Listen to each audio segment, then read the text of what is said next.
What's up, YouTube? It's your boy Entre Mike, where the Entre is short for entrepreneur, coming back with yet another video. This time, diving a little deeper into the Hotshot game. We're going to be talking about equipment, different type of setups. Nothing too specific, but just some broad general concepts that I think somebody new needs to watch before starting. If you guys like the content, please drop a like, drop a comment on what you want to see next, and subscribe.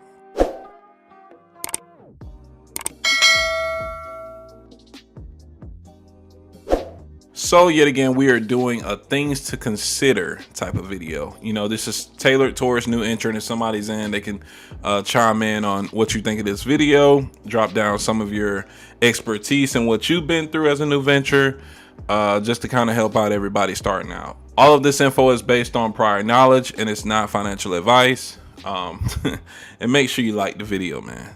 Just like it, bro. What are you doing? So the first thing I wanted to talk about is where you're most likely going to find freight if you're a brand new venture. Now, of course, I'm not straying you away from door knocking, going to shippers in your local area and trying to, establish some relationships with people who actually have freight. But just being honest out the gate, as somebody who started yesterday, it's going to be a little tough to do that. So where are you going to get your freight? It's going to be off of what we call spot market load boards. The two most popular for Hotshot is going to be your truck stop and DAT1. I got links in the description for both of these applications. Truck Stop actually came out with a new feature. All right, so I want to go over this new feature that Truck Stop actually has for new ventures, so people with brand new DOT numbers. If you don't know, just to kind of fill you in, when you have a brand new authority or MC number, a lot of freight brokers within the first 30, 60 to 90 days are denying a lot of freight carriers. And this new authority age filter that's on the screen that you can read about with Truck Stop is kind of changing the game, because now you don't have to waste your time calling on loads to see if you're eligible.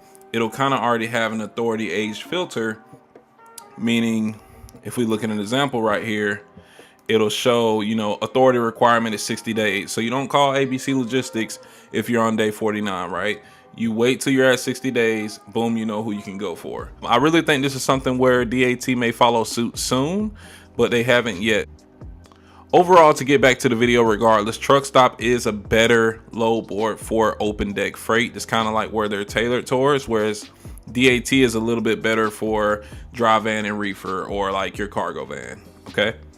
But yeah, that's an interesting topic. So make sure you guys check out that Truck Stop link in the description. It gets you a free 30 days for the pro version only.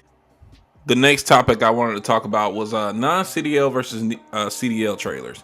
And we're going to be going a little deeper into trailer types. Right now you can see different type of ramps. On the bottom here, the GVWR of non-CDL trailers, the max is probably going to be 8K axles, or on the trailer it's probably going to show 16 GN. And all this 16 represents is two 8K axles. For 14 GN is representing two 7K axles, right? And you can see here with the non-CDL trailers on the bottom right here with this picture, it's a single rear wheel or a single trailer wheel, right? With the tandem. Whereas with the dual wheels, more than likely those are going to be your 10K axles or 12K axle trailers. So just know these trailers will not, they're going to be so heavy with the truck attached, it makes no sense in doing non-CDL with them. And most manufacturers won't derate a trailer that's more than 16,000 GVWR anyways to what you need for non-CDL. All right, so I can make a video probably tailored specifically towards GVWR with trailers, so I'm not going to go too deep into that on this video. Just know, as far as the simple way of thinking about a trailer, you're going to need a 7K or 8K axle trailer for non-CDL. If you're thinking about doing CDL, weigh out your options between 10 and 12. Some guys do 15. I think that's overkill. All right, another thing I want to add in there is the tires. I didn't add a slide for it, but you want to get at least 14 ply, 16 ply tires. I think trailers come standard with 10 ply tires. They suck. They don't last long. Trust me on this. Go get you some 14 ply or, like me, 16 ply tires. They last way longer. Then this is probably a topic that we don't talk about enough in regards to getting freight. I'm gonna break down each one of these trailer types when it comes to Hotshot. There are also like there's another type of like car hauling trailer. There are different, of course, wedges and stuff, but you have some like flatbed gooseneck trailers that kind of cater towards autos too. Don't get that trailer. I think they're called like wheel over trailers or something. I forgot. But let's start off with the most common. You got your 35+5 mega ramps trailers. They're great for heavy duty equipment, good for general freight, budget friendly. At the max, you can haul 2 cars with these vehicles. I think these are great all around trailers for people with a budget, but let's talk about the next option, and we're going to compare those two before moving on to the beast on the last one. So we got the 40-foot of full deck with slide out ramps. Usually they'll store like slide out ramps to put on here, where you could still put a vehicle on there. You could do some type of agricultural equipment, but not as much as with the mega ramps. Like, you can damn near put anything on these mega ramps, just being pretty honest. But there's still, this is probably even better for general freight. It's harder for cars. Limited on heavy duty equipment. I can't be honest on that, because the rating for those ramps are going to be pretty tough to have, like heavy duty ramps that fit for this trailer type. And it's still somewhat budget friendly. But this is something that you won't know until you get into the game, is knowing that some freight, because I always tailor these type of videos towards people who are getting 40-foot hot shots, because if you're going to get in the game, non-CDL or CDL, get you a 40-foot trailer, period. All right. You can see here, actually, it's funny. This is a CDL trailer. This is a non-CDL trailer. This is actually the exact same trailer that I had on 12K axles, 25GN, and this looks like it could possibly be a 7. I would almost bet it's a 40-foot trailer with 8K axles. All right, and the reason why I wanted to put these two side by side too is because when you start booking loads with freight brokers, they're gonna ask, okay, you have a 40-foot hot shot. Is it 40-foot of full deck? Is it 40-foot aluminum? Is it a 35+5? Because the shipper that is loading this freight in particular doesn't want ramps, right? So although you're gonna have some loads where you'll be able to get more general freight with the 35+5 with the ramp combo, it will also hinder you for some loads because they just want 40-foot of flat deck. So that's just some free game to put out there that you probably never would have. You wouldn't have heard it until you got on the load board. So I'm trying to prepare you guys as much as I can.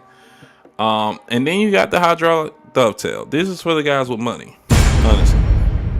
It's probably the best all-around trailer. There's not much that you can't do. It's not budget friendly though. These things can start in the price range of 40K. Maybe I'm wrong about that, but I've heard 45, 50, 55K for some of these trailers. And it's more overall maintenance for the hydraulic dovetail. If anything goes wrong, I'm not saying it will go wrong, but overall, if it's more moving parts, it's going to be more accessible to have maintenance issues. And then I didn't make a slide for this because it would just be too long of a video, but you want to weigh out the difference between air ride trailers too, because air ride is tons of loads that I missed out on because I didn't have air ride, and you can get those installed on all 3 type of trailers. So even though that's not on the slide, take that in consideration. Maybe I need to invest in an air ride trailer, but other than that, the trailer types, I just really wanted to show the difference between like the hydraulic dovetail, where you go and press a button and it comes down, and it's way easier for everything. Like, it's just gonna make life easier. Then we got mandatory equipment for success. That's what I named this slide. Let me move myself out of the way. All right, so I say you need 10 to 20, I know this sounds excessive, 10 to 20 30-foot ratchet straps and edge protectors. If you have the sliding winch, meaning, let me show you a picture of this. So basically, this is what I wanted to show you. If you have the, if you have this installed, you usually got to get it welded on. Doesn't cost too much. It might be like an extra. You might could pay somebody $1,000 to get this, added, like welded onto the side. That way you can have just a sliding track of winch straps. All right. If you have that added on, you may only need 10, 10 either 2-inch or 4-inch ratchet straps. Yeah, if you don't, you will need 2-inch and 4-inch, and I would say get 10 of each. Get sliding winches welded on if possible. Either way, have a minimum of 10 ratchet straps. I mean, that's the bare minimum. I also didn't put auto hauler straps on here, but that's for my guys who do want to haul a car too. You want to make sure you get at least 4 of those. With the not 3/16. I think they're 5/16 chain little attachment to it. And then here, speaking of chains, we got 4 to 8 5/16 grade 70 chains / ratchet binders for them. So if you zoom in, you can see right here are your grade 70 chains, and here are your ratchet binders. Don't get snap binders, get ratchet binders. They're great for farm equipment. Ratchet binders are better than snap binders. You want to get at least 20 feet, 20-foot chains. You can do some 10-foot chains, like just to have for smaller equipment, because it can get kind of annoying dealing with 20 feet all the time. But I would start off with 4 to 8 20 feet, and then if you want to diversify in the future, go with that. And 5/16 to 3/8 chains are most common. Honestly, I would just, since you're doing especially non-CDL, don't get 3/8. It's no point in getting 3/8.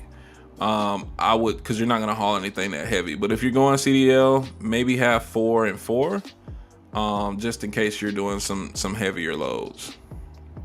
All right, and then for tarps, you got 4. I would say go, get 4 to 8 feet drop tarps. Of course, the more tarp you have, the more loads you can cover. Some guys are thinking like, what is 4 to 8 feet? It means that your tarps, when they come down, when they drop, because we call them 4 to 8 foot drop tarps, they drop down 4 feet to cover 4 feet of freight. So if you got a load that's 8 feet tall, of course you're gonna need 8-foot drop tarps, depending on the width of the load. So this is the most common. All of this information is on My T Products, by the way. Yeah, all of this information is on My T Products, by the way, for everybody wondering, like, you're telling me to get this equipment, where do I get it? mytproducts.com. Check the description and it'll be a link there. Make sure you have enough to cover your full trailer. That's why with the 16 by 27, basically it's 27 feet long. So if you got 2 tarps that are 27 feet long, you're covering your full trailer. But for my guys, if you got a 20 plus 5 and you're 25 feet, you only need 1 tarp, so you're fine. Unless you want to diversify and have a 4-foot and 8-foot. But starting off, if you want my advice, what I did, I'm not saying it was the best advice in the world. I had 1 4-foot drop tarp and 1 6-foot drop tarp, and I did pretty fine covering freight. All right. And then these are just the bungee cords to connect the tarps when you're actually tarping. Because I feel like I'm going a little bit over on this video, I'm gonna stop it at this point. I hope you guys enjoyed the video. I really enjoyed making it. It's probably most fun I had making a video in a while. So if you guys like these type of videos, please comment so we can push this out, and I can keep making videos like this. And also, for everybody new who's actually started your authority, I'm a full-time insurance agent. Make sure, if you guys want an insurance quote, check the link in the description to get in contact with me, get you the cheapest rate in your area, and you have me as your agent. It's a win-win combo. I get to have you guys, help you guys in this business. You guys get to help me grow and be your insurance agent. Let's do it. Peace out, guys. I hope you guys have a great day. Thank you.